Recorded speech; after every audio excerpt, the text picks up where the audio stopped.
y también a otros amigos, profesores de religión y otros amigos que habéis querido estar esta tarde con nosotros en esta conferencia, y concluimos, digo, hoy ya este ciclo, un ciclo muy humilde, sin grandes pretensiones, pero sí fundamentalmente el tratar de crear aquí en la universidad pues un pequeño lugar de encuentro, de diálogo, de reflexión sobre una materia o sobre una ciencia que es la teología, que no sigue el método positivista radical, que siguen algunas otras ciencias, pero que tiene su propio método científico, que tiene sus propias reflexiones, sus propias conclusiones, y sin duda está claro que tiene muchísimo que aportar en la construcción de la persona humana y del mundo, de entendernos a nosotros como personas y entender nuestra realidad mundana, nuestra realidad universal.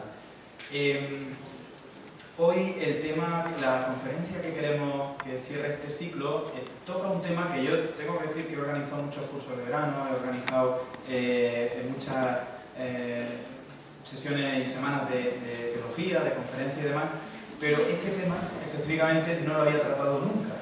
Y tengo que agradecerle al profesor don Alberto Luis Peregrina Morales, que está sentado aquí a mi izquierda y que es el ponente de esta conferencia, pues que me sugiriese este tema, que a mí me parece realmente un tema muy interesante. Y es un tema universal, este es un tema universal, este es un tema no solamente que podemos hablar de teoría, de la teoría, sino que es una realidad que nos espera. Vamos a morir, lo siento mucho, es la realidad que tenemos. Simplemente esperemos que no sea esta tarde, ¿no? Que nos dé un poquito de margen.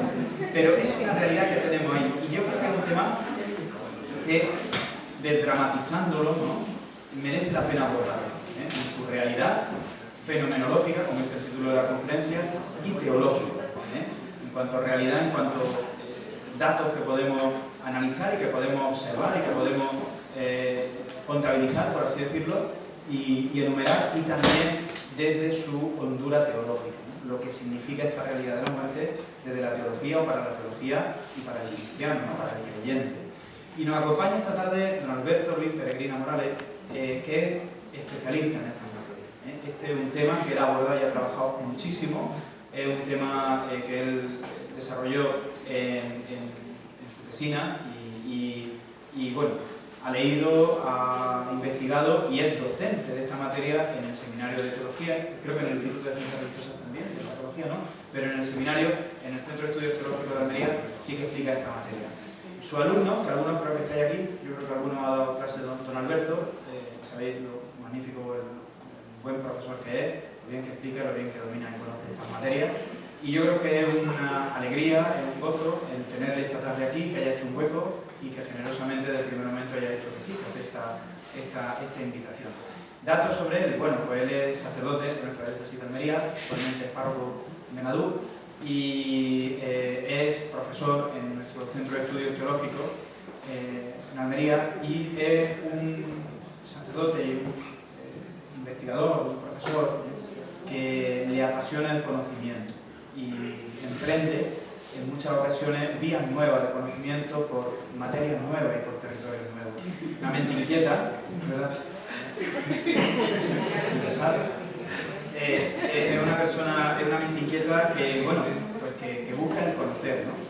Y yo ya me callo porque no soy yo quien da la conferencia, quien da la conferencia es el profesor Peregrina Morales, pero yo creo que es una actitud que nos tiene que acompañar a lo largo de nuestra vida, ¿no? La búsqueda de la verdad, la búsqueda del conocimiento, el conocer las cosas, el saber las cosas, no por los prejuicios que otros nos puedan derivar, sino porque nosotros no hemos acercado a esas realidades. Esta tarde queremos acercar nuestra realidad, la realidad de la muerte, y queremos hacerlo pues en mano del profesor don Alberto, y yo espero, estoy seguro de que va a ser una conferencia muy interesante, que la vamos a disfrutar mucho. Pues muchísimas gracias, don Alberto, por estar esta tarde aquí. La palabra es suya. Gracias a ti, en primer lugar, por la invitación y por descubrirme facetas que no sabía. Es cierto que desde el momento en que estudié teología hubo un apartado que siempre me llamó mucho la atención, y es el tema de la esperanza. Para mí la esperanza, aunque San Pablo dice que por encima de todo está el amor, yo soy de la idea de que lo último que se pierde es la esperanza. Y ese es, digamos, el punto que ha orientado toda mi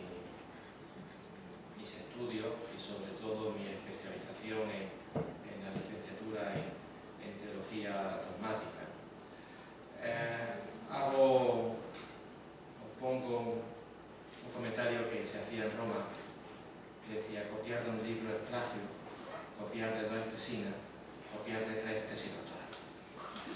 Digamos que estoy en la línea de que me he leído 2 libritos, 3 libritos, más o menos, y piensan que soy un especialista. Bueno, vamos a ver lo que resulta. He dividido la charla en 3 grandes apartados, tal como aparecen ahí en pantalla. Una sería centrarnos en un tipo de literatura que ahora se está publicando bastante, pero que lleva ya bastantes años, sobre lo que se conoce como las experiencias cercanas a la muerte. Posteriormente, como ha dicho don Ignacio, la teología también tiene su propia metodología científica y ello supone una estrecha relación con la filosofía. De ahí que vamos a tratar algunos puntos que la filosofía existencialista han destacado sobre el fenómeno de la muerte, para concluir propiamente con lo que desde el punto de vista de la teología católica entendemos o comprendemos el hecho de la muerte. Con ello pues vamos a comenzar. Pascal dijo una vez que los hombres, no habiendo podido liquidar la muerte, se pondrían de acuerdo para no pensar más en ella, pero nunca lo consiguieron. En los últimos años se ha hablado y escrito en forma intensa sobre la muerte, sobre las vivencias que se experimentan al morir, sobre la sobrevivencia después de la muerte y sobre el volver a nacer. Así pues, el tema de la muerte no solo ha sido un caballo de batalla en la reflexión filosófica contemporánea y la teología, sino que también, alrededor de los años 60 del siglo XX en adelante, ha sido objeto de la antropología, psicología, sociología, historia, medicina, etc. Y esto a pesar del fenómeno de la represión. Las interpretaciones que se han dado sobre el fenómeno del retorno de la muerte son complejas. Algunos teólogos afirman que bien puede tratarse de una ulterior forma de exorcizar la muerte, o bien puede tratarse de una verdadera reacción al proceso de represión que se ha dado en la sociedad actual. Aunque no se dé una razón convincente de este fenómeno, lo cierto es que asistimos a una abundante literatura desde los más diversos puntos de vista sobre la muerte. Dentro de este grupo se encuentra la misma medicina. En los últimos años ha aparecido toda una serie de publicaciones médicas dedicadas a analizar la muerte humana desde diversas dimensiones. Y no solo desde la perspectiva científico-médica. Entre los diversos autores que se han acercado al tema de la muerte desde la medicina, quisiera destacar 2. Uno es Elisabeth Kübler-Ross, nacida en Suiza, allá por 1926, cursó la carrera de Medicina y Psiquiatría. Su experiencia durante su juventud como voluntaria en la recuperación del campo de concentración de Medianek, Polonia, le llevó a abordar científicamente qué experimentaban los moribundos en la experiencia final de la vida. Su trabajo, durante más de 25 años en la sección de enfermos terminales de diversos hospitales de Estados Unidos, se ha plasmado en una veintena de libros publicados y traducidos a casi 27 idiomas, así como el reconocimiento a su infatigable labor en casi 23 doctorados honoríficos y, por supuesto, el beneplácito de millones de lectores. Murió en Arizona, en la edad de 78 años. Una de las obras que causaron sensación fue la titulada Sobre la muerte y los moribundos. Después de haber trabajado durante bastante tiempo con pacientes moribundos, de haber compartido sus angustias, temores y esperanzas, nos propone en su obra una aproximación psicoterapéutica al tema de la muerte y asimismo nos presenta una serie de etapas en la fase final de la vida. La primera fase, dice, es la de la negación y aislamiento. Cuando el enfermo toma conciencia de su estado, bien porque se lo ha comunicado su médico o un familiar, bien por propia intuición, su reacción inicial es la de shock temporal, del que se irá recuperando gradualmente. Cuando esta sensación de estupor desaparece y consigue recuperarse, la respuesta primera y habitual es no puedo ser yo. así como un estado de aislamiento. La superación de esta fase de negación y el paso a mecanismos de defensa menos radicales dependerá de cómo se vaya dicho, del tiempo que tenga para reconocer gradualmente lo inevitable y de la capacidad que haya tenido en la vida para superar situaciones de tensión. La segunda fase es la de la ira, cuando ya no se puede mantener la fase de una constante negación y aislamiento. La actitud del paciente se reduce en ira, rabia, envidia y resentimiento, por lo general dirigidos contra el personal sanitario o los parientes. En esta fase, la pregunta es la siguiente: ¿por qué yo? La tercera fase es la del pacto, cuando tanto el personal sanitario como la familia soportan de buen grado estas manifestaciones, facilitan al enfermo el paso a esta fase, menos conocida, de una cierta brevedad temporal, pero igualmente útil, en la que su actitud es la de llegar a una especie de acuerdo que posponga lo inevitable. Aquí su postura se podría sintetizar con las siguientes palabras: si Dios ha decidido sacarme de este mundo y no ha respondido a mis airados alegatos, puede que se muestre más favorable si se lo pida amablemente. La cuarta fase es la de la depresión, cuando el paciente no puede seguir negando su enfermedad, entra en un estado de depresión. En este, sin embargo, se pueden distinguir dos tipos. Uno es resultado de la pérdida de todas las cosas que hasta ahora la vida le ha ofrecido. En este tipo de depresión, pues el paciente necesita mucho la comunicación verbal. Y el otro es fruto del dolor preparatorio por el que el paciente ha de prepararse a la salida de este mundo. Es un tipo de depresión caracterizado por el silencio y, por tanto, más necesitado de gestos amorosos que de palabras. La fase quinta y la última es la de la aceptación. Si el paciente ha tenido el tiempo suficiente y la ayuda para ir pasando por las fases descritas, llegará a la fase de la definitiva aceptación y contemplará su próximo fin con relativa tranquilidad. ¿Qué podemos decir al respecto? Podemos señalar en primer lugar las siguientes anotaciones críticas. Por una parte, debemos subrayar que estas etapas no se presentan de forma pura, así como pueden darse en otro orden o superponerse. Asimismo, este modelo supone unos pacientes que tienen el tiempo y la ayuda necesaria para pasar por las diferentes etapas. Por tanto, no es aplicable a una muerte rápida, causa, por ejemplo, de un accidente de tráfico. También hay que subrayar que las respuestas pueden variar según la posición económica y social del paciente, la edad, sexo, creencias religiosas. No olvidemos que el estudio de Kübler-Ross refleja la clase media norteamericana. Este proceso, según algunos teólogos, está determinado por el modo como ha vivido el paciente antes de su enfermedad. Solo puede llevar hasta el final el proceso de la muerte aquel que en su vida ha reflexionado y se ha concienciado paulatinamente de esta realidad que es su muerte.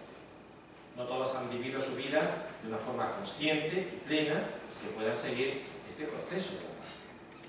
Y lo mismo hay que decir con respecto a la fe cristiana. No todos la han vivido con una profundidad suficiente como para exigirle que viva este proceso en nombre de un morir cristianamente consciente.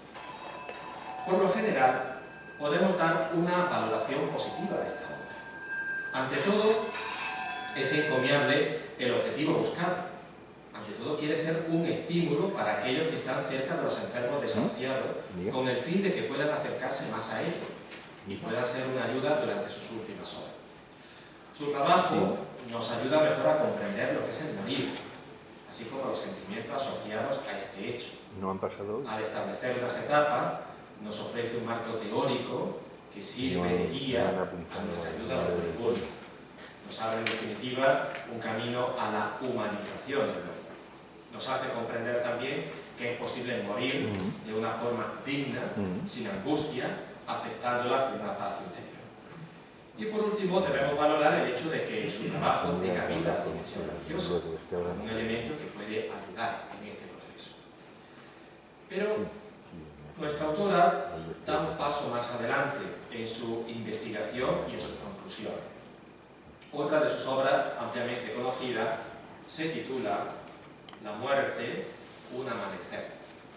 Se compone de 3 conferencias, que como toda su obra es un testimonio del amor incondicional que ella pregona, un amor, dice, que trasciende los límites de la muerte en aras de una vida que se desborda. En esta obra transmite las experiencias extracorporales que muchos de sus enfermos moribundos le comunicaron y que ella misma comparó con su propia experiencia. El apoyo que recibió con sus observaciones sobre la experiencia con los moribundos por parte de sus colegas médicos desapareció desde el momento en que afirma que la muerte es solo un paso hacia una forma de vida con una frecuencia diferente y que por tanto el instante de la muerte se puede experimentar sin temor ni angustia. No hay que temer a la muerte, pues esta no es el fin, dice, sino más bien un radiante comienzo. Nuestra autora describe a nivel general diversas etapas de lo que el hombre experimenta en el momento de la muerte, independientemente de su origen, confesión de fe, edad o nivel socioeconómico. La muerte, la primera etapa sería la muerte propiamente dicha, que utilizando la analogía del gusano de seda sería el abandono del capullo, es decir, morir sería la mudanza a una casa más bella. En una segunda etapa de separación de alma y cuerpo, pero aún conectados, se caracteriza por una energía psíquica, dice ella, una nueva percepción que permite ver todo lo que ocurre en el lugar de la muerte. Por ello, la doctora avisa: todos los médicos y enfermeras deben tener conciencia de este hecho. Eso quiere decir que en la proximidad de una persona inconsciente no se debe hablar más que de cosas que esta persona puede escuchar, sea cual fuere su estado. Y continúa: también es necesario que sepáis que si os acercáis al lecho de vuestro padre o madre moribundo, aunque esté ya en coma profundo, os oye todo lo que les decís, y en ningún caso es tarde para expresar un lo siento, un te amo o alguna otra cosa que queráis decir. Nunca es demasiado tarde para pronunciar estas palabras, aunque sea después de la muerte, ya que la persona fallecida sigue oyendo. En este segundo cuerpo etéreo y temporal, dice, nos percibimos como también como una entidad integral, de tal forma que recuperan aquellos sentidos o capacidades que en vida habían perdido. Aquellos que han perdido una pierna sienten que tienen las dos, o aquel que ha sido ciego o ha perdido la vista entiende que ve, percibe que ve. Cuando se abandona el cuerpo, se encuentra también en una existencia en la que el espacio y tiempo se experimenta con una mayor relatividad. Es una etapa en la que la muerte no es una experiencia solitaria. Dice, ningún ser humano muere solo, no solo por esa relatividad espacio-temporal que permite visitar a cualquiera, sea la distancia que nos separa, sino porque aquellos seres queridos que precedieron de la muerte les espera. Generalmente la persona que muere es esperada por aquella que más amaba, por aquellos que en su vida tuvieron la mayor importancia. En esta etapa se toma conciencia de que la muerte es tan solo el paso a una nueva forma de vida. Esta fase de transición suele estar marcada por factores culturales terrestres, de tal forma que a veces se identifica con el pasaje de un túnel, un pórtico o bien la travesía de un puente. Al final de ese pasaje brilla una luz de una claridad absoluta y a medida que uno se aproxima siente un amor indescriptible e incondicional, de tal forma que uno no quiere regresar. Los condicionamientos culturales determinan la identificación de esa luz con Cristo, Dios, amor absoluto o simplemente luz. Es un momento crítico que determina el regreso a la vida corporal o a la muerte definitiva. Esta última, la muerte definitiva, constituye la tercera etapa. Ante esa luz uno experimenta una comprensión sin juicio, un amor incondicional y se produce una especie de flashback, una revisión de toda la vida terrestre en la que uno percibe lo que cada uno hubiera podido ser, se toma conciencia de que nuestra vida aquí abajo no tiene más finalidad que la de aprender ciertas cosas y todo ello desde un conocimiento pleno, diferente de la conciencia de nuestra vida terrena o de la percepción que se produce en la segunda etapa. Desde esta revisión uno se hace responsable de su propio destino, toma conciencia de las consecuencias de sus acciones, palabras y pensamientos, especialmente contra el prójimo. Se abandona el cuerpo etéreo y adquirimos una nueva forma, unidos a la fuente, a la que identifica como Dios, después de haber cumplido nuestro destino. Desde el principio de nuestra existencia hasta el retorno a Dios, conservamos la misma identidad y estructura de vida. Estas experiencias extracorporales, dice nuestra autora, tienen un denominador común y demuestran, en su opinión, que la muerte es tan solo el abandono del cuerpo físico y la entrada a un nuevo estado de conciencia vital. Aquellos que han tenido este tipo de experiencia han perdido cualquier temor a la muerte. La muerte no existe y todo lo que nos sucede en esta vida sirve para un fin positivo. La vida es un reto que pone a prueba nuestras capacidades internas y nuestra fuerza para aprender a amar incondicionalmente. Si vivimos una vida de amor total, afirma Elizabeth, estaremos sanos e intactos y seremos capaces de cumplir en una sola vida las tareas y los fines que nos han sido asignados. Este tipo de género literario en torno a la muerte también lo desarrolló el doctor Raymond Moody. Casualmente se encontró con dos personas que, habiendo estado clínicamente muertas, sin embargo siguieron viviendo y pudieron relatarles sus experiencias. La coincidencia entre ambos relatos le llevó a una búsqueda más activa, de la cual es fruto su libro titulado Vida después de la vida, que se convirtió en su época en un bestseller mundial. A pesar de las diferencias que existen tanto por las circunstancias que rodean los casos próximos a la muerte, como por los tipos de personas que lo han sufrido, Raymond Moody ha descubierto que existe una notable similitud entre los relatos de las experiencias. El caso modelo, que reúne los elementos comunes encontrados, podría describirse así. Un hombre está muriendo y cuando llega al punto de mayor agotamiento o dolor físico, oye que su doctor lo declara muerto. Comienza a escuchar un ruido desagradable, un zumbido chillón, y al mismo tiempo siente que se mueve rápidamente por un túnel largo y oscuro. A continuación se encuentra de repente fuera de su cuerpo físico, pero todavía en el entorno inmediato, viendo su cuerpo desde fuera como un espectador. Desde esa posición ventajosa observa un intento de resucitarlo y se encuentra en un estado de excitación nerviosa. Al rato se sosiega y se empieza a acostumbrar a su extraña condición. Se da cuenta de que sigue teniendo un cuerpo, aunque es de diferente naturaleza, y tiene unos poderes distintos a los del cuerpo físico que ha dejado atrás. Enseguida empieza a ocurrir algo. Otros vienen a recibirle y ayudarle. Ve los espíritus de parientes y amigos que ya habían muerto y aparece ante él un espíritu amoroso y cordial que nunca antes había visto, un ser luminoso. Este ser, sin utilizar el lenguaje, le pide que evalúe su vida y le ayude mostrándole una panorámica instantánea de los acontecimientos más importantes. En determinado momento se encuentra aproximándose a una especie de barrera o frontera que parece representar el límite entre la vida terrena y la otra. Descubre que debe regresar a la tierra, que el momento de su muerte no ha llegado todavía. Se resiste, pues ha empezado a acostumbrarse a las experiencias de la otra vida y no quiere regresar. Está inundado de intensos sentimientos de alegría, amor y paz. A pesar de su actitud, se reúne con su cuerpo físico y vivo. Trata posteriormente de hablar con los otros, pero le resulta problemático hacerlo, ya que no encuentra palabras humanas adecuadas para describir los episodios sobrenaturales. También tropieza con las burlas de los demás, por lo que deja de hablar. Pero la experiencia afecta profundamente a su existencia, sobre todo a sus ideas sobre la muerte y a su relación con la vida.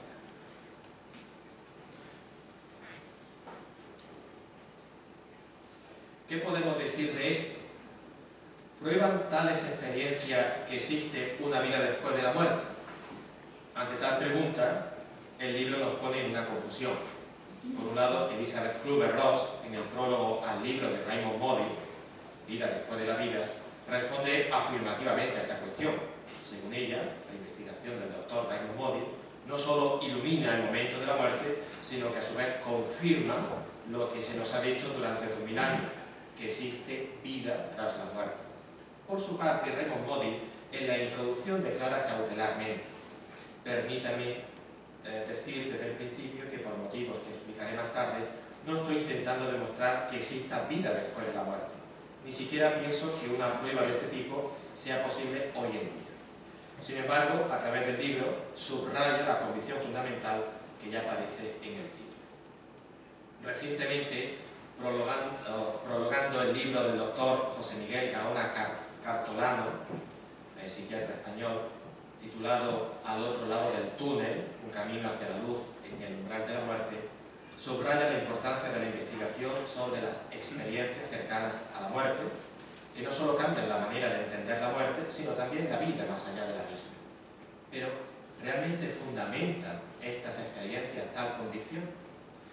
Para responder a esta cuestión sería necesario tener en cuenta algunas consideraciones.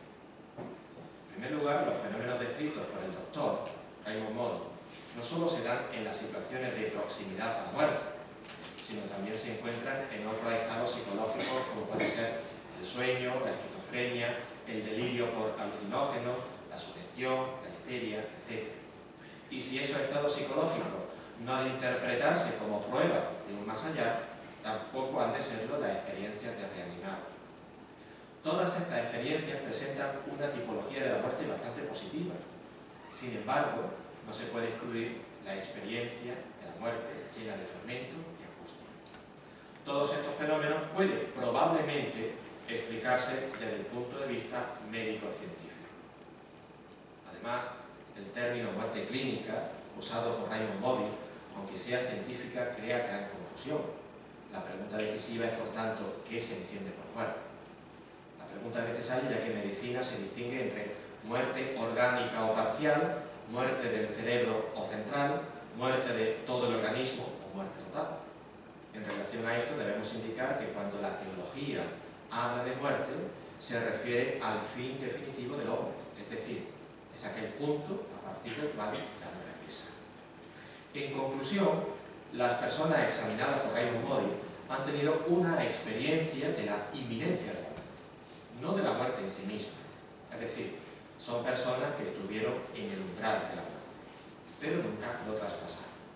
Así pues, comentan algunos médicos y también teólogos, tales experiencias no prueban nada a favor de una posible vida más allá de la muerte. Puesto ya en claro que tales experiencias tan solo nos remiten a la proximidad de la muerte, es posible recoger algunos puntos positivos de la obra de Raymond Moody, así como la de Elizabeth Hurley. En opinión de algunos teólogos, los relatos de reanimación podrían ser posiblemente, si no demostraciones de la trascendencia, sí al menos indicaciones de que el hombre tiene una orientación hacia la trascendencia. Por otra parte, los relatos nos demuestran también que la experiencia de la muerte no es tan terrible y angustiosa como muchos piensan. Más aún, esta experiencia conlleva un cambio radical en la manera de entender la vida y la muerte. Asimismo, parece indicar que el morir está en dependencia de cómo se ha sabido vivir. También es importante tener conocimiento de esta experiencia, especialmente por parte de los profesionales de la salud y de la pastoral sanitaria, que acompañan a los enfermos terminales. Las personas que han tenido una experiencia en la frontera de la muerte hacen un gran esfuerzo por sincerarse, frente al miedo por sentirse rechazados o ridiculizados. Y solo por eso merecen ser escuchados con respeto. Ante la avalancha de estudios sobre la muerte, considerada desde perspectivas muy diversas, hace que cualquier intento de abordar con brevedad este tema esté condenado de antemano a quedarse en meras generalidades o incurrir en graves simplificaciones. Ese aspecto, especialmente escatológico, y la rama de la teología que habla de la plenitud de la vida, lo que va a centrar nuestra atención. El hecho de que, según la teología católica, el momento de la muerte significa para cada persona singular el término de su peregrinación terrena, eso que los manuales designaban como tiempo de prueba o de mérito, y el acceso a la situación definitiva, que se conoce como la retribución escatológica. Desde esta perspectiva, añadiremos algunas aportaciones tanto de la filosofía existencial como de la antropología teológica para una comprensión del significado de la muerte, tanto en el plano humano como en el teológico.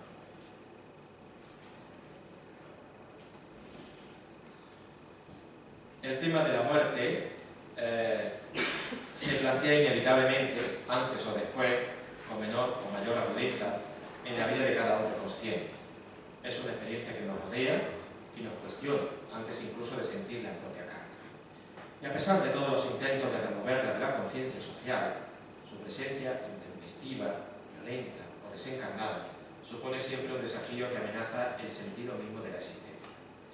Aquí no valen ilusiones sofistas como la de Epicuro, que decía que mientras existimos no existe la muerte, y cuando existe la muerte, entonces no existimos nosotros. Más bien hay que decir lo contrario. Solamente mientras nosotros vivimos existe la muerte, si bien en lo oculto, como el secreto de la vida. Ante este destino, el hombre se revela, sentimiento que no ha de interpretarse solo como pura reacción instintiva, sino que es una aversión profunda y consciente, situada en lo más profundo de la existencia humana. Este espíritu de sublevación, que nace ante la muerte, no solo tiene un origen en el rechazo de la disolución progresiva del cuerpo, sino también ante el hecho de que la muerte supone la desmantelación de todos los proyectos, la separación violenta del mundo y de modo particular de los seres más queridos. El miedo y la angustia son sentimientos que afloran espontáneamente en todos los hombres, incluidos aquellos que por la fe creen en una vida más allá de la muerte. La fe en la vida eterna no nos libera del hecho de que todo mortal tiene que morir su propia muerte, exclusiva y personal, con toda su tara, temores y esperanza. La fe no elimina en un primer momento estos sentimientos de angustia y temor.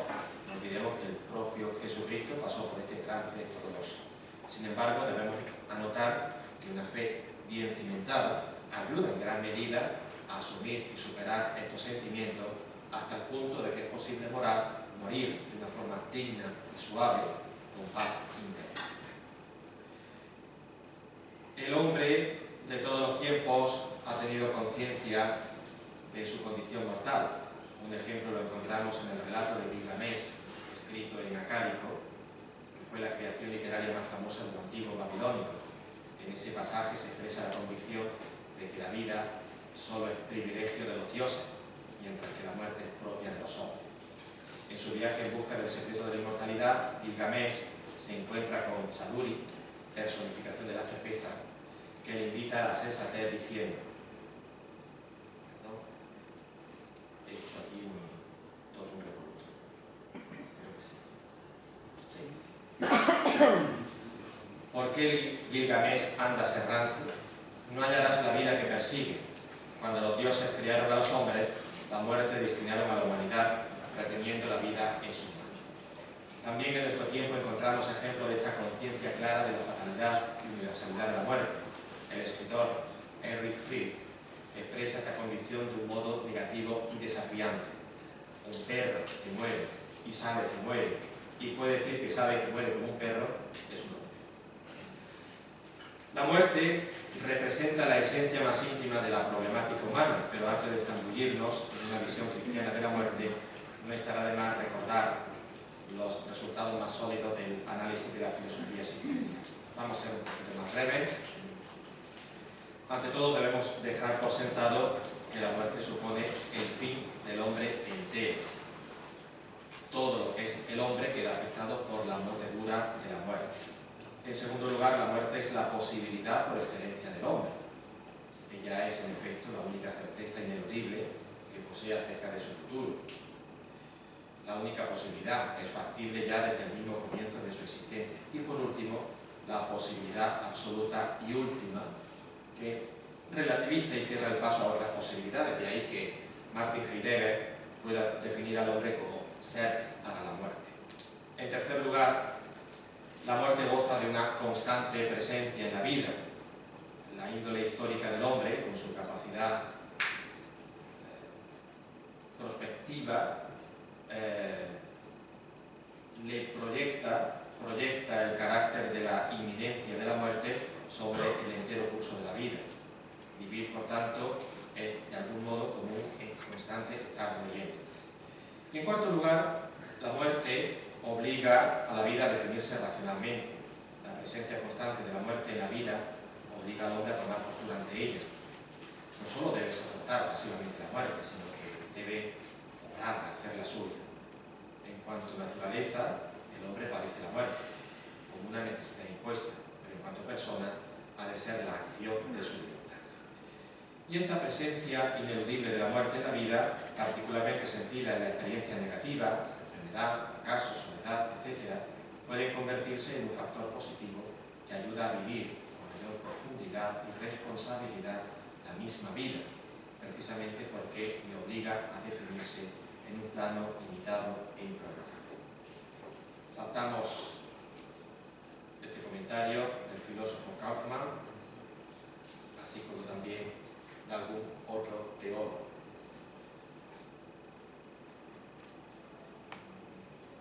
En conclusión, no cabe duda de que estas perspectivas contribuyen a una valoración más positiva de la función definitoria y consumadora que ejerce la muerte con respecto a la vida.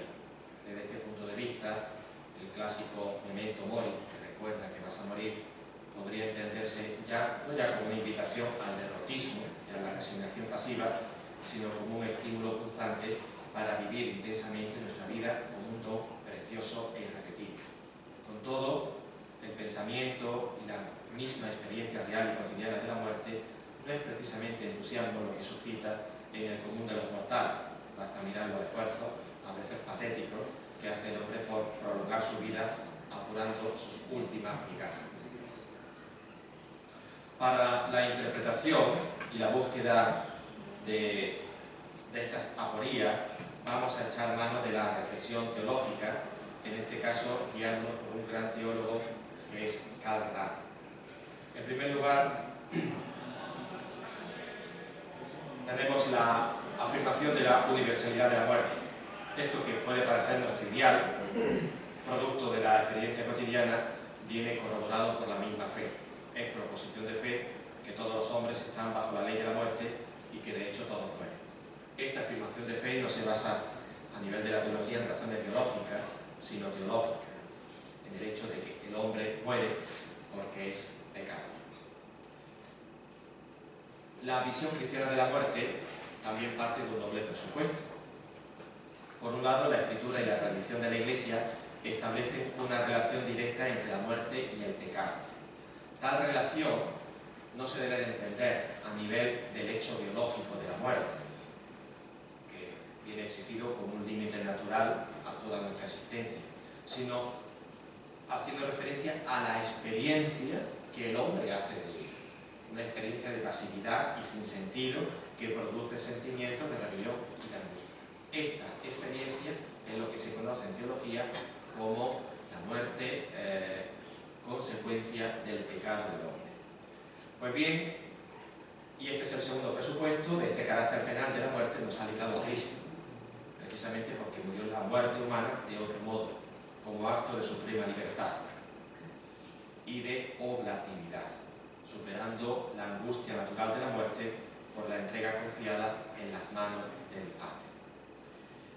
Si la experiencia humana de la muerte se caracterizaba por la pasividad, por el sentimiento de que en ella la vida nos es como arrebatada sin remedio, por ese carácter tenebroso y fatal, la muerte de Cristo, como entrega oblativa de la propia vida, da un sentido positivo a lo que humanamente parecería solo un destino fatal y absurdo. Por eso, la pena, la muerte, ya no es necesariamente pena del pecado, puede ser también la más alta expresión de la fe, de esperanza y amor, potencias máximas del existir cristiano. Y por otra parte, la resurrección de Jesús significa además que morir poniéndose en las manos del Padre, el Dios de la vida, no puede ser ya no necesariamente la experiencia de disolverse en la nada.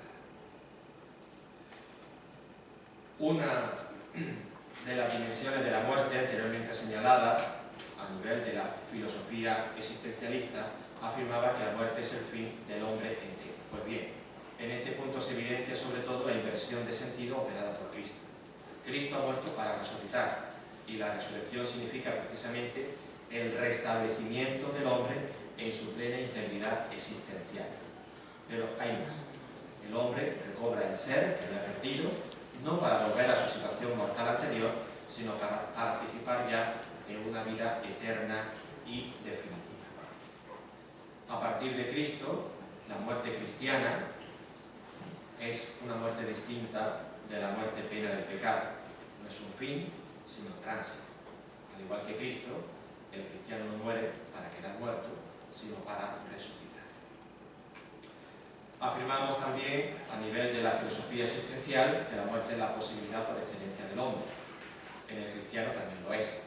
Como todo hombre, él es también un ser abocado a la muerte. Pero en él adquiere la muerte un significado nuevo, puesto que ya no se trata de una muerte como las otras. La muerte del cristiano es su configuración con Cristo. La muerte para el cristiano no solo manifestación del pecado, sino también puede ser manifestación de su conmorir con Cristo, manifestación de la apropiación de su muerte redentora. Y entendida como configuración con la muerte entrega de Cristo, la muerte del cristiano constituye una realidad constantemente presente a lo largo de su vida. Esta configuración se realiza concretamente a través de un proceso ético.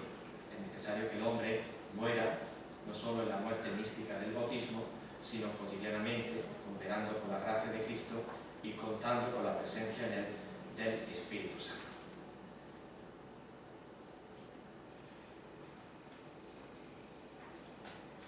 A nivel simplemente humano, decíamos también que la muerte activamente vivida es la consumación definitoria de la vida. En la muerte cada hombre queda identificado con su destino, y esto por su misma naturaleza y no por un decreto convencional de Dios. Volvemos a encontrar así, a partir de una reflexión antropológica, lo que la tradición teológica quería expresar calificando a la muerte como término del estado de viador. Para Karl Rahner, esta proposición de la fe, es decir, la muerte como término del estado de viador, de peregrinación, no excluye un ulterior perfeccionamiento postmortal, pero sí significa que la decisión fundamental tomada durante la vida se hace absolutamente definitiva en la muerte. En consecuencia, sugiere Karl Rahner, es preciso tomar absolutamente en serio la vida actual, porque esta es histórica e irrepetible. Y como conclusión de este apartado, por tanto ya también de esta charla, podemos subrayar que del mismo modo que en la Biblia una verdadera visión cristiana de la muerte ha de aparecer íntimamente ligada con la vida, esta no ha de invitar al derrotismo, a la resignación, a la depreciación de la vida, al fugamundo, reduciéndola a veces a una simple iniciación en la muerte, sino que por el contrario ha de invitar a recibir la vida como un don precioso e irrepetible, en cuya totalidad, también es cierto, incluye el morir como un momento intrínseco. Y con esto, pues, concluyo la reflexión. Hay muchas cosas de las que hablar, pero prefiero que sean ustedes los que pregunten, si quieren.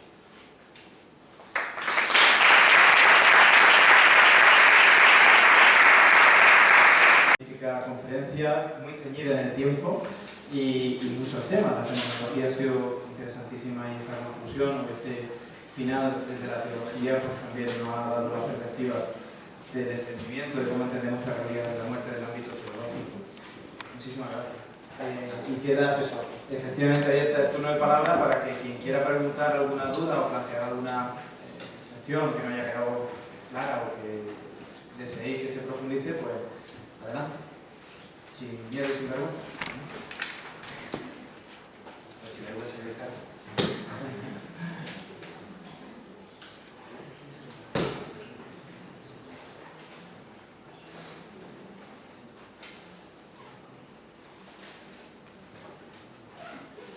¿No hay ninguna pregunta?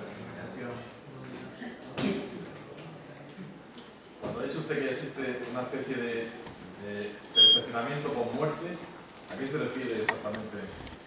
Bueno, uno de los elementos de fe de la doctrina católica es el dogma del purgatorio, que dependiendo de ciertas hipótesis relacionadas con lo que se llama el estado intermedio, algunos lo identifican simplemente como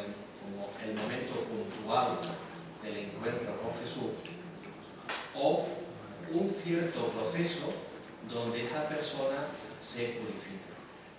Es cierto que no hay datos, digamos, citas de la Escritura que hablen directamente del purgatorio. En la época de la Contrarreforma y en respuesta a Lutero quisieron forzar algunos textos. En realidad este dogma tiene más bien una fundamentación indirectamente en la Escritura. Parte en primer lugar del convencimiento de que ante la presencia de Dios no puede haber ningún sentimiento negativo. Un texto lo tenemos, por ejemplo, en la Bienaventuranza. Bienaventurados los limpios de corazón, porque ellos verán a Dios. En segundo lugar, el convencimiento a nivel de la antropología teológica de que en ese encuentro con Dios, en la cuestión de la vida eterna, no depende solo de una decisión de Dios, también depende del hombre. Y por último, la experiencia atestiguada en el judaísmo, pero también en los primeros siglos de la Iglesia, de la oración por los defensores.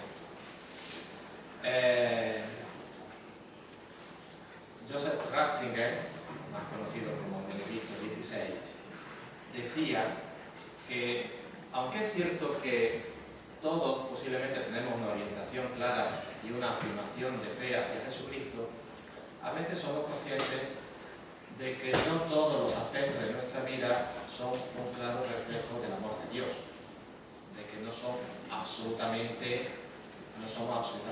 reflejo del Evangelio. Tenemos una orientación clara, pero a veces hay cierta ondulación. Y dice, esas ondulaciones no es posible ante el amor absoluto. De hecho, llama la atención, y por eso también me he centrado en los estudios de la obra de Elisabeth Kluwer, porque incluso ella hace también, comenta esa experiencia, es decir, ese famoso flashback, ese repaso a toda la vida, donde uno toma conciencia de lo que su vida pudo ser y no ha sido, de lo que estaba llamado a ser y a lo mejor no alcanzó, y de las consecuencias que sus acciones, palabras y hechos han repercutido sobre el prójimo.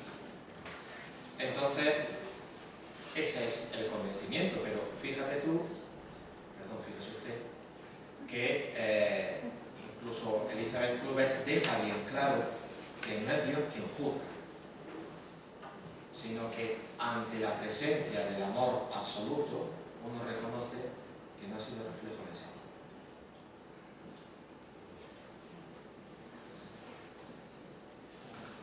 Muchísimas gracias por la intervención. ¿Una pregunta alguna más? ¿Una pregunta más?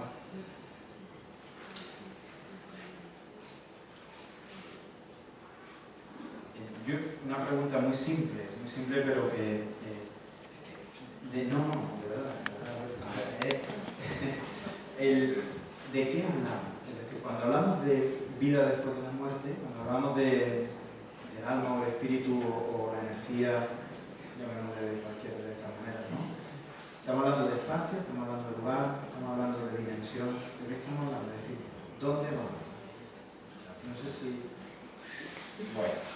Si tiene respuesta, no tiene respuesta. Sí, creo que la tengo. Bueno, en esto me apoyo sobre un gran especialista en escatología, Juan Luis Ruiz de la Peña, digamos que es punto de referencia a la hora del estudio de la escatología a nivel de lengua castellana. Hay otro autor, Cándido Pozo, digamos que la mayoría de los sacerdotes o han estudiado según el manual de Cándido Pozo o han estudiado según el manual de Ruiz de la Peña. Y en el apartado sobre nosotros, nuestra esperanza tiene un nombre, y es resurrección. Resurrección de los muertos. Ahora dice, a la hora de hablar de cómo será el cuerpo de los resucitados, dice, olvidémonos, o no es tarea del teólogo, hacer una física de los cuerpos resucitados. Nosotros decimos y afirmamos que tiene que haber una corporeidad, pero puntualiza. La cuestión cuestión de qué es lo que compone la materia es tarea de los físicos cuánticos, no de los teólogos. Ellos tendrán que decir qué elementos son precisos para poder hablar de materia. Lo nuestro dice, tan solo podemos hablar por analogía. Y entonces, si hablamos de que es la plenitud del ser humano, pues implica la plenitud de todas las dimensiones. Ello supone, pues, ciertos aspectos. Por ejemplo, el aspecto social del hombre no es un añadido, sino que forma parte del ser humano. El ser humano nace, se desarrolla y se hace persona en medio de una sociedad. De ahí que es curioso que siempre hablamos de resurrección de los muertos, no resurrección del muerto. Con lo cual se está hablando de que nuestra plenitud o nuestra vida eterna no será plena si no es con los demás. De ahí que decía Santa Teresa de Jesús, un santo sobre el cielo es un triste santo. Y también es curioso que la mayoría de las imágenes que el propio Jesucristo utiliza en los evangelios para hablar de la vida eterna es siempre banquete o boda, siempre elemento comunitario. Luego también partimos del hecho de que estamos situados en las coordenadas, como decía Albert Einstein, del espacio-tiempo, forma parte. Y eso no nos quita también de esa realidad. A nivel de la teología se dice que en esa nueva realidad tendrá que haber también un mundo adaptado a esa nueva realidad, que se expresa en romano con el término de nueva creación. Y el tema de cómo es el cuerpo resucitado, sin caer en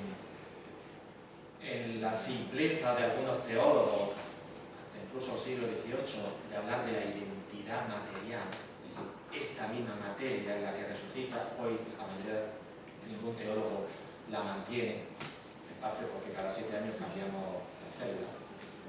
Entonces, ¿con qué resultamos? ¿Con 7, con 14, con 21? ¿O nos dan el ejemplo? Lo que dice es identidad numérica o identidad sustancial, es decir, en esa conciencia de que yo que muero, soy yo el que resucita. Con todo mi bagaje cultural, histórico, de lo que he aprendido. Y se supone que tiene que haber también algún elemento que me permita comunicarme con los demás. Ahora, el cómo en la materia, a medida que vamos estudiando la física cuántica, cada vez queda más relativizado el término de la materia, ¿verdad? Cualquier cosa puede ser materia. Siempre pongo bueno, no, es que no viene al caso. No sé si he resuelto la pregunta. Vale, gracias. Respecto al aspecto social que ha dicho usted de la muerte en sí o del contexto en el que muere el ser humano,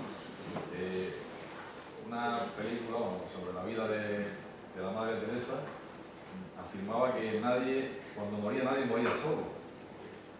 También. Porque ha dicho antes de que siempre vienen seres queridos, que nunca se encuentra solo a la hora de su muerte. Aunque esté solo en un rincón, ¿no? O sea, ya, Mire usted, y experiencia de muerte de la Madre Teresa tenía bastante, porque siempre nosotros, la Iglesia siempre ha admitido tradicionalmente la fe con la aparición de los ángeles de la guarda. Eso en principio.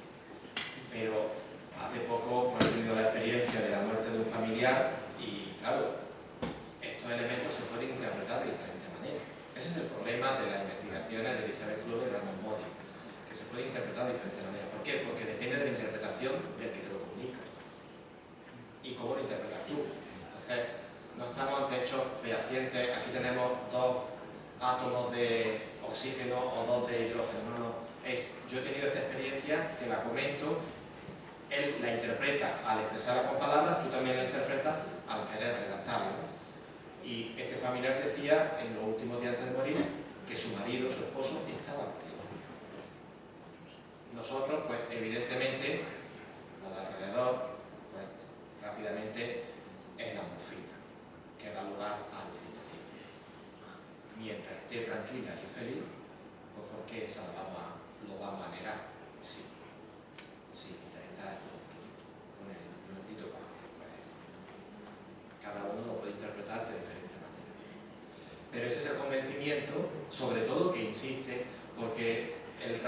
Elizabeth Kluber, aparte de los moribundos, se centra en el trabajo con los niños, que sobre todo en la enfermedad de cáncer.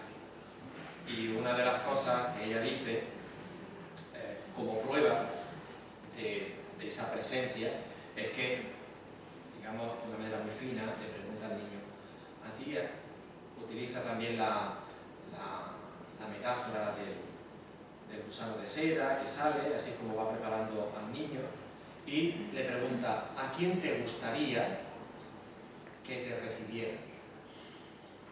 Y claro, cuando tienen esas experiencias extracorporales, resulta que no coinciden con los que están vivos, porque entonces sería signo de que han muerto, y el niño no querrá que su madre o su padre estén muertos. Siempre suele coincidir con otra persona querida, o bien con aquel amigo que de pequeño solía hablar y jugar.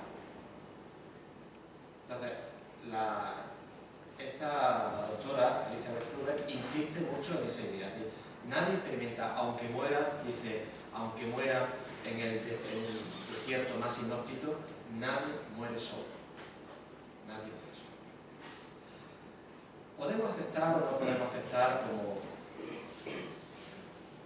datos científicos? ¿No? Lo que sí es cierto es que, por lo menos para mí, en mi opinión, nos transmite una tranquilidad y un sosiego. Yo he tenido personas que me han transmitido esta experiencia cercana a la muerte.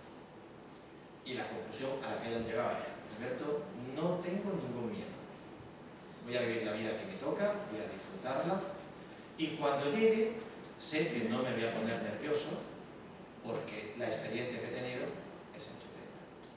Cuando llegue, llegará.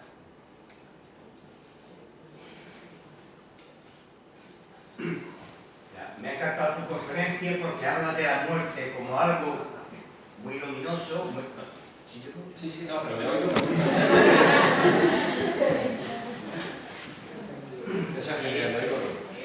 Además, porque te has apoyado inicialmente, apoyándote en los libros de Raymond Moody y de Elizabeth Kubler-Ross, que son muy tranquilizantes, sobre todo para aquellos que estamos más cerca de la muerte que otros. Bueno, ya mi pregunta es la siguiente. Encájame la idea del infierno que ha sido tradicional en la teología católica, encájamela en esta visión tan optimista, tan positiva, que evidentemente nos alegra a aquellos que alguna vez nos vamos a tener que morir. Bueno, de lo que todos tenemos que morir. Primera afirmación. Respecto al infierno o la muerte eterna, otro de los términos que se suele utilizar para esta realidad, actualmente los teólogos dejan bien claro que es una posibilidad teológica. Posibilidad teológica. Es decir, la Iglesia tiene conciencia de haber recibido la potestad para decir que ciertos cristianos están ya en la plena comunión con Dios. Eso es lo que significa la beatificación y la canonización. Ahora bien, no tiene ninguna potestad para decir que una persona con nombre y apellido está en el infierno. Y el Concilio de Trento deja bien claro: anatema se ha excomulgado. Entonces, es una posibilidad teológica. ¿En base a qué? En base a que tenemos que afirmar que el hombre es libre. Si el hombre es libre, puede darse la posibilidad de que diga un no a Dios. Y uno puede decir: hombre, es que cuando uno puede llegar y decir a Dios no, puede ser un poco demasiado duro. Sí, pudiera ser.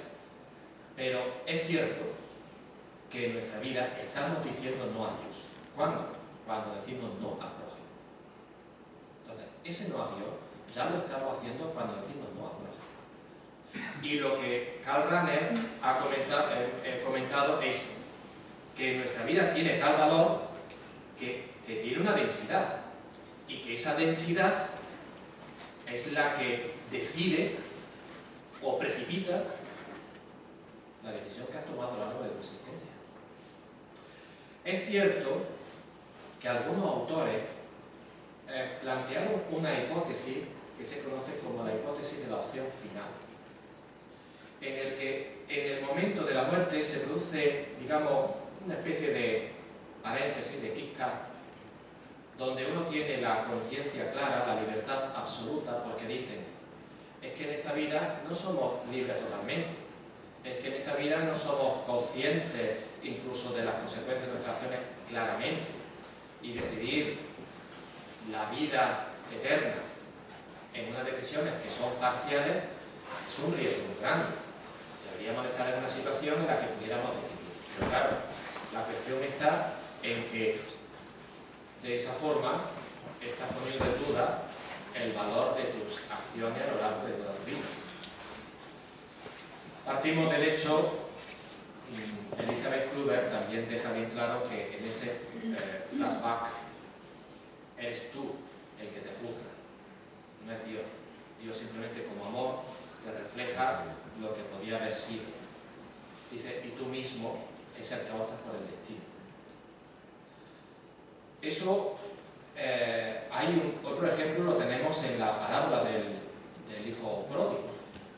Cuando el hijo decide irse, Dios no hace nada, el padre no hace nada. Es decir, dame la parte de la herencia, toma. Y no le retiene, no le pone con cadena, porque el amor verdadero implica libertad. Si Dios nos retuviera de alguna manera, ya no sería un padre amoroso, sería un dictador justo, pero no sería un padre amoroso.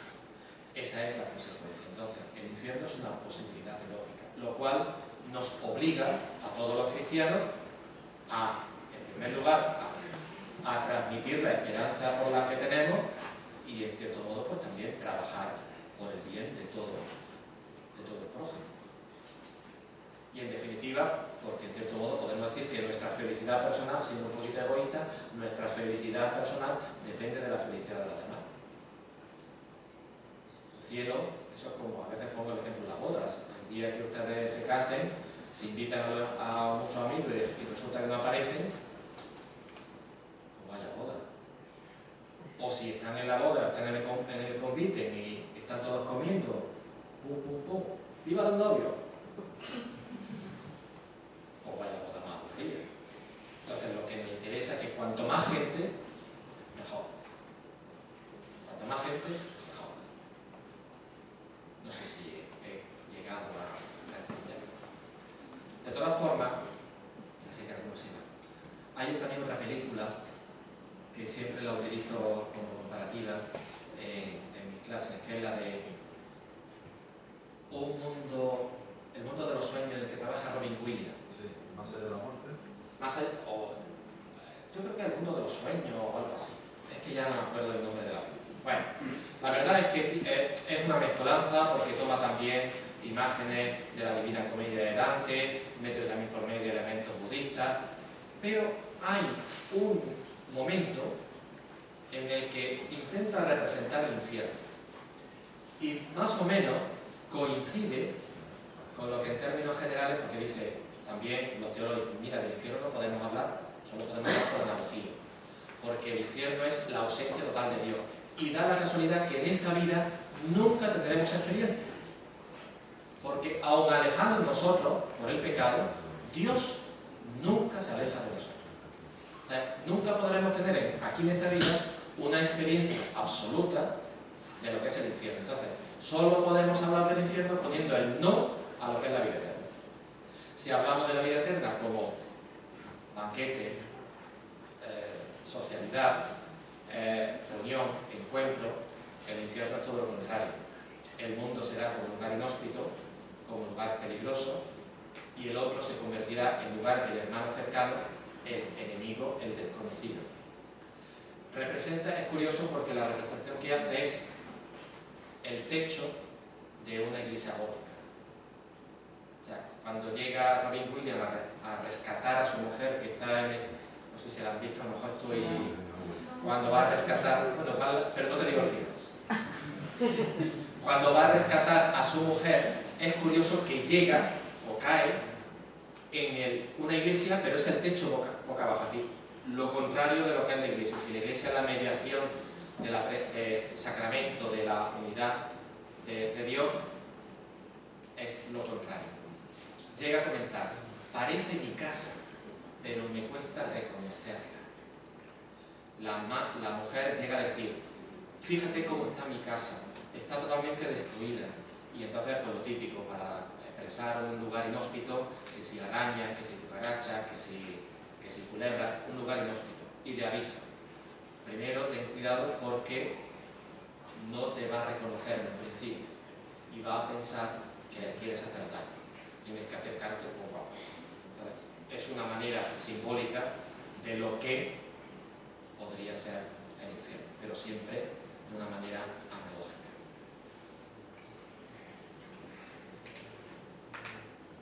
¿Alguna cuestión más?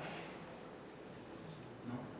Yo, al hilo de cine, que también hay una película que es un poco antigua, está protagonizada creo que es por Kevin Costner, que se llama Dragonfly.